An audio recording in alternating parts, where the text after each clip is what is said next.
예, 안녕하세요. 한국생산정보본부의 정종태입니다. 조선업 임금체계 표준 모델 두 가지, 밴드행 하이브리드 직무급과 직무급 플러스 수당행 직무급 중에서 이번 시간에는 표준 모델 1안인 밴드행 하이브리드 직무급 기본급에 대해서 설명드리겠습니다. 밴드행 하이브리드 직무급 모델은 직무급과 숙련 중심의 직능 가급 형태로 혼합해가지고요 기본급을 세팅합니다.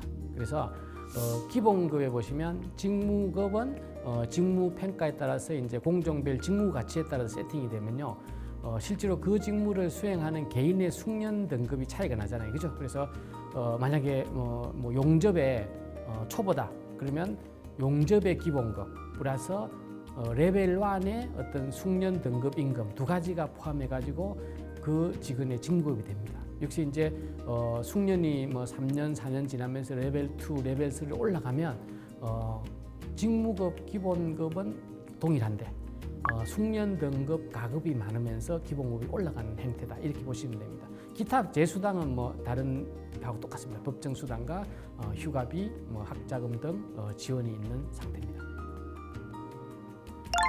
밴드행 하이브리드 직무의 기본 모델은 조금 더 자세히 설명을 드리고, 임금 구조는 말씀드린 대로 기본급과 재수당으로 구성이 되어 있고요. 기본급은 직무급 부분과 숙련급 부분으로 구성이 되어 있다, 이렇게 설명드리겠습니다. 이 모형을 안정성장형 모델이다, 이렇게 이제 설명드립니다. 그러면 직무급은요, 기본급은요, 직무급 플러스 직능급 혼합된 형태로 페이 밴드가 설계가 됩니다. 그래서 각 공종별, 직무 등급별, 개별 직무별로요 임금 수준이 정해지는데 1차적으로는 해당 직무의 직무 평가값, 직무 평가를 통한 직무 가치, 직무 평가값과 그다음에 그 해당 직무에서 어떤 수행하는 기능 인력의 숙련 수준, 레벨 1, 레벨 2, 레벨 3, 레벨 4 이게 합쳐져 가지고요 직무급과 숙련급이 합쳐져 가지고 기본급이 설정된다고 보시면 되겠습니다. 조금 더 이제 구체적으로 보시면요, 예를 들어서 우리가 직무 평가를 통해 가지고 뭐 용접 선행, 뭐 용접 후행, 의장 등 종합적인 직무를요 그레이드 1 등급 직무, 그레이드 2 등급 직무, 그레이드 3 등급 직무, 이렇게 크게 세 가지 직무 평가계가 직무 등급군을 구분했거든요. 물론 그 개별 직무 등급 안에는 개별 협력사 안에도 보면 한 2개, 3개, 많게는 4개 정도 직무가 있는 게 사실입니다. 그런데 각 직무 등급, 예를 들어서 뭐 사상이다 그러면 직무 등급 1에 들어가죠.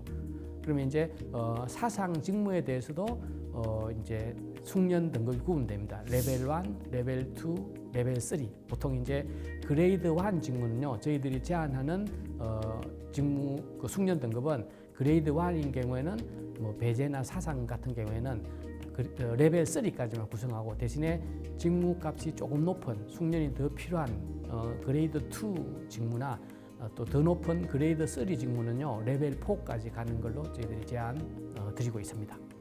직무에 투입되면 레벨 1 초보죠, 그죠? 초보 단계에서는 항상 관리자 또는 감독자의 지시를 받으면서 업무를 합니다. 그게 보통 작게는 6개월, 많게는 1년 넘게도 되거든요. 이때 만약에 1회 임금을 받았다, 쉽게 말하면 그냥 시급 10,000원이다 이렇게 할게요. 시급 10,000원이다 이렇게 했을 때는 그러면 이제 1년 지나고 2년차 들어갑니다. 이때는 업무 지시를 받고요, 꼭 옆에 현장에 관리 감독자가 없어도 수행할 수 있는 정도의 약간의 숙련이 향상된 거죠. 그때는 그럼 얼마를 그 시급을 받아야 되느냐? 레벨 1이 10,000원이다. 그럼 레벨 2는 12,000원이 맞는지, 11,000원이 맞는지, 13,000원이 맞는지, 이런 부분을 이제 세팅하는 게 숙련 등급별 숙련급 설계다, 이렇게 보시면 됩니다. 통상 저희들이 그냥 데이터나 뭐 여러 가지 이제 타사 벤치마킹 이렇게 보면요, 그레이드 직무 등급 1에서 레벨, 숙련 등급별로 임금이 올라갈 때는 만약에 레벨 1을 뭐 1이다 그러면요, 레벨 2는 약 한 2, 1.2가 되는 거죠. 그 다음에 레벨 3, 이건 레벨 4는 없고 레벨 3는 한 1.4 이렇게 표준적인 숙련 등급별 임금 배수를 정할 수가 있고요. 그레이드 2다. 그러면 만약에 그레이드 2에 있는 직무에 레벨 1의 그 시급을 만약에 뭐 만원 또는 뭐 1.0이라고 했을 때 그레이드 2에 있는 직무에 레벨 2로 올라갈 때는 한 1.2, 레벨 3로 올라갈 때는 1.4, 레벨 4로 올라갈 때 1.6, 뭐 이런 간격이 효과적이겠다 이렇게 저희들이 좀 사전적으로 지금 표준화를 시키는 걸 세팅하고 있고요.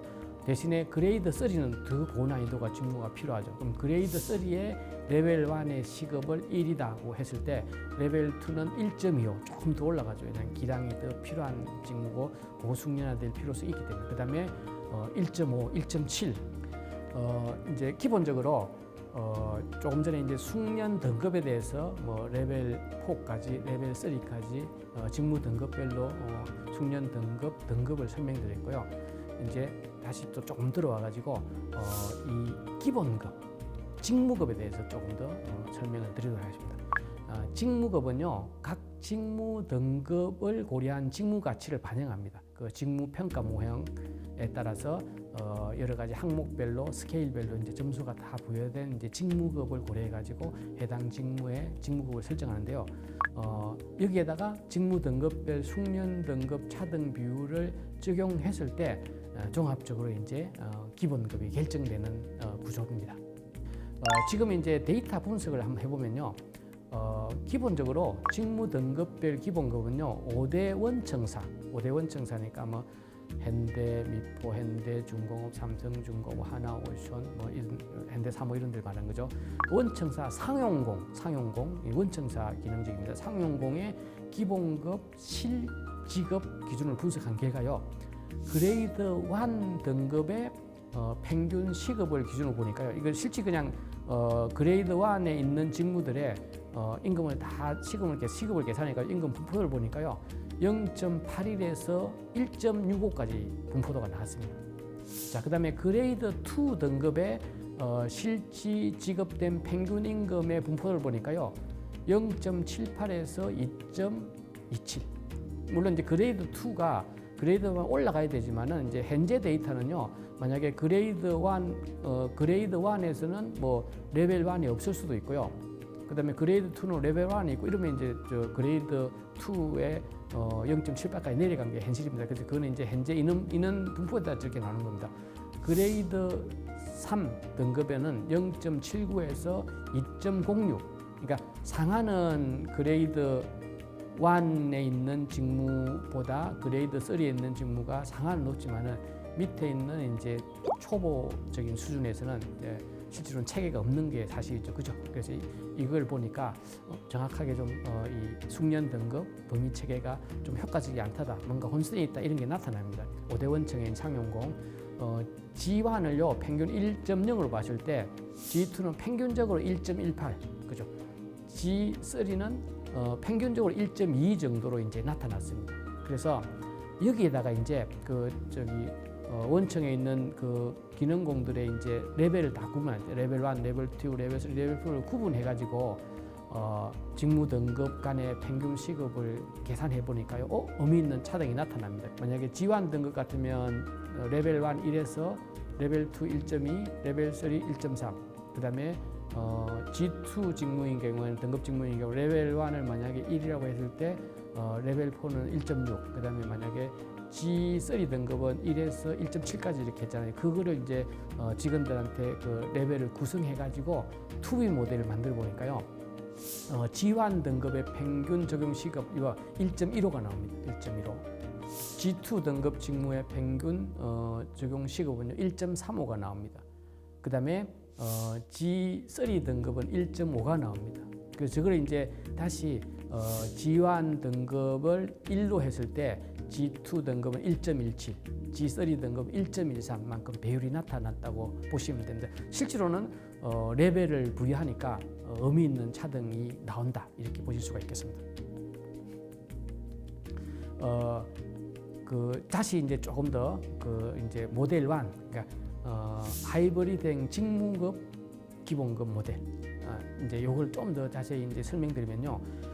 표준 모델 1, 쉽게 말하면 안정 성장형 모델에서는요, 기본급을 직무급과 숙련 중심의 직능 가급으로 혼합했잖아요, 그죠? 그래서 G1에서 G3 등급을 그 이제 협력사에 있는 여러 직무들을요, G1 등급 직무, G2 등급 직무 구분하고 개별 직무마다 레벨 1, 레벨 4를 구분했습니다. 그래서 물론 G1 등급의 직무는 레벨 3까지 있고요, 그죠? 그래서 이런 모델을 우리는 안정 성장형 모델이다, 이렇게 설명드렸고, 이 임금 체계 개편안을 제안을 하고 있습니다.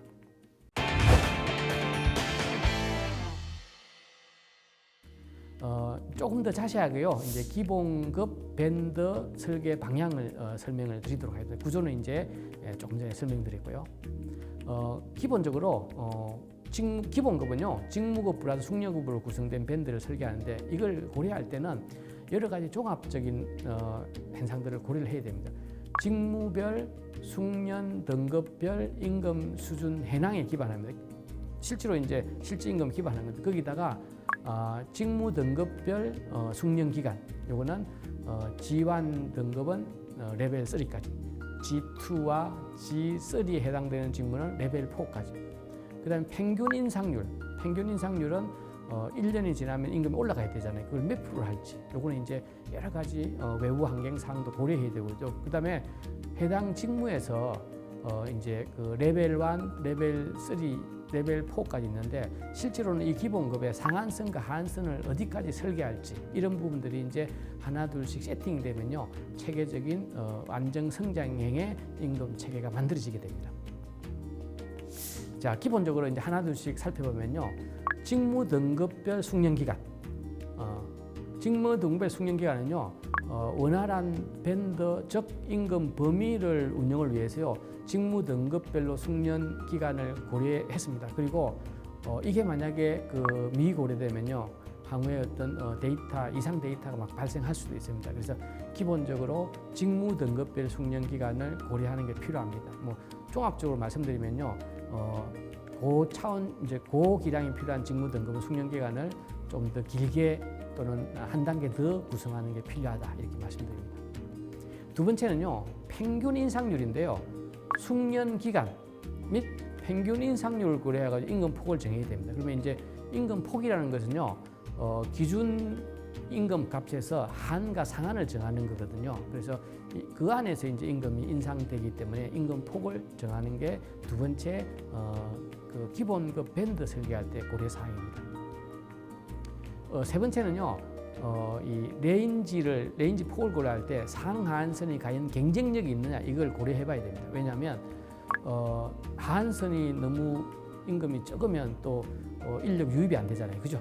또 이제 상한선이 또 너무 낮으면요, 고숙련대 인력 유지가 안 되는 거죠, 그죠? 그래서 임금 폭을 설정할 때 상한선과 하한선을 여러 가지 그 임금 조사 결과, 뭐 임금 경쟁력 등을 분석해 가지고요, 체계적으로 설계하는 게 굉장히 중요한 임금 체계의 어떤 성공 요인이 될 수가 있습니다.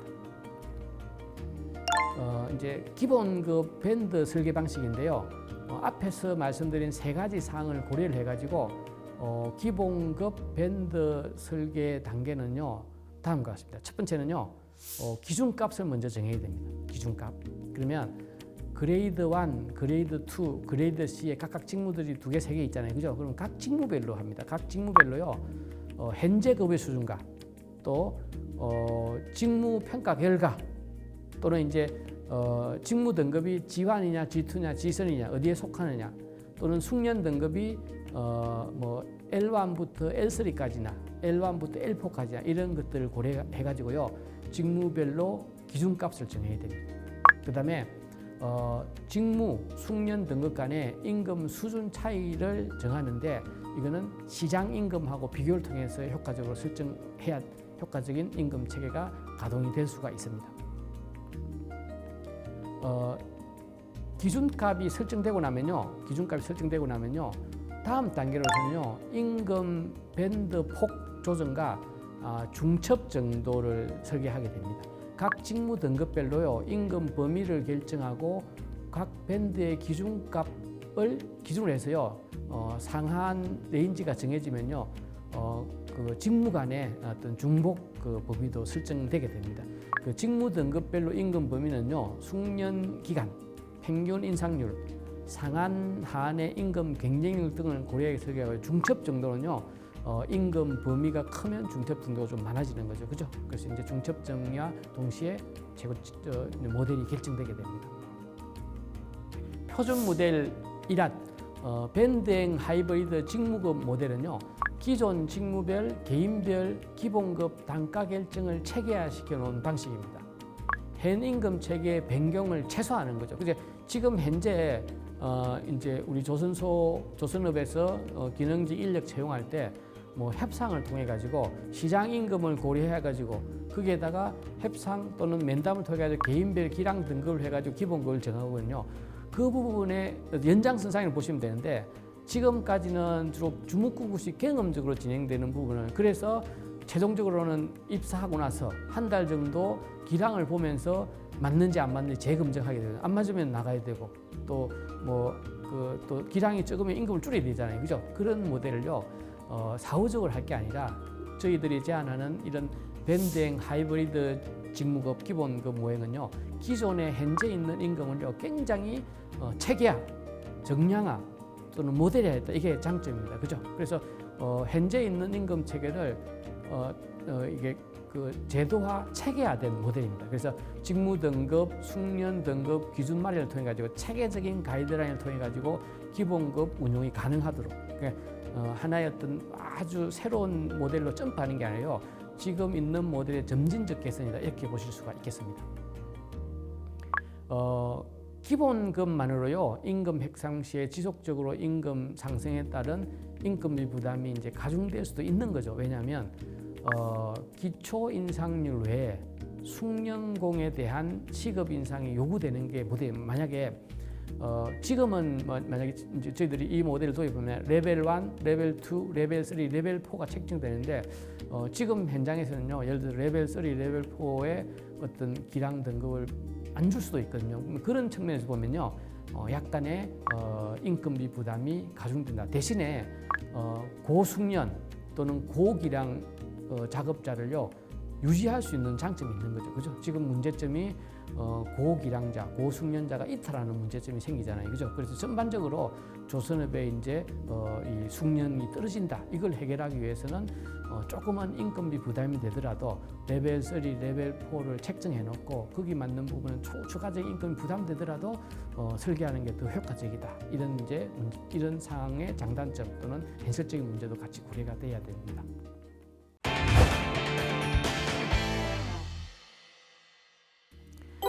기본급 기준 인상률 설정에 대해서 설명을 드리겠습니다.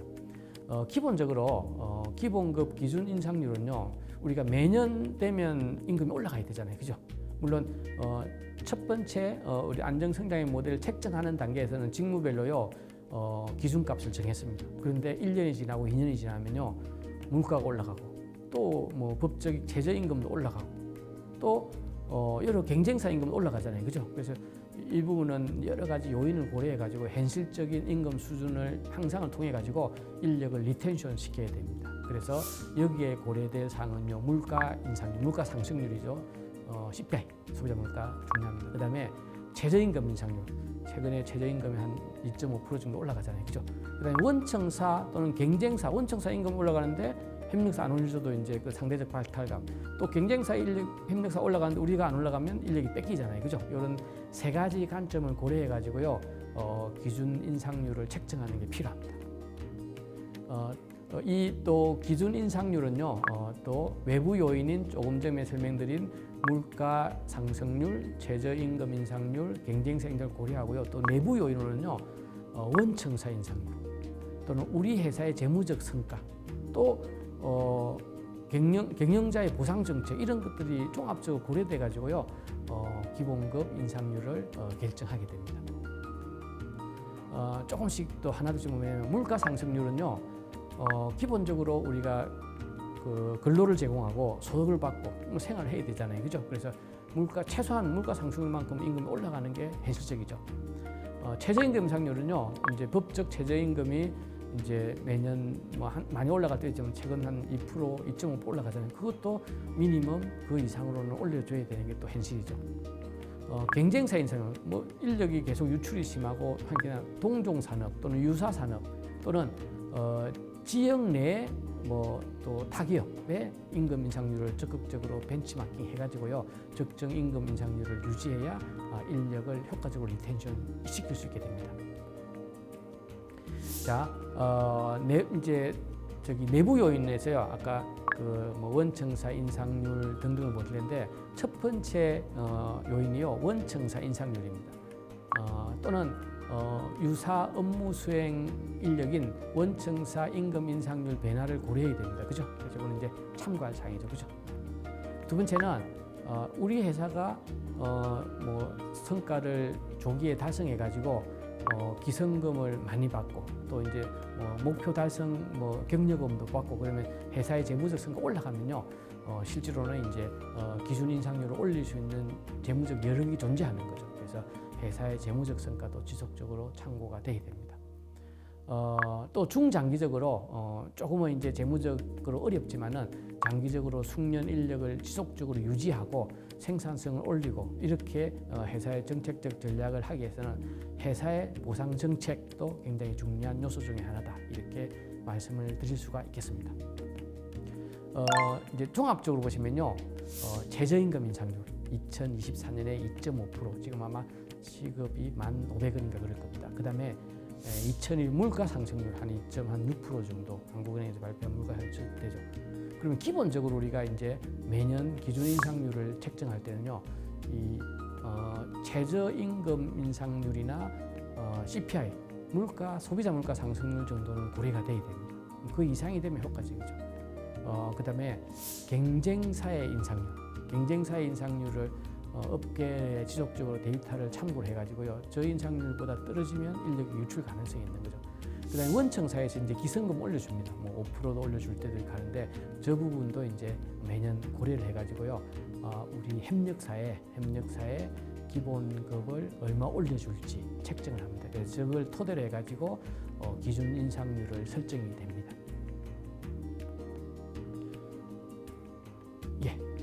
지금까지 설명드릴 내용이요.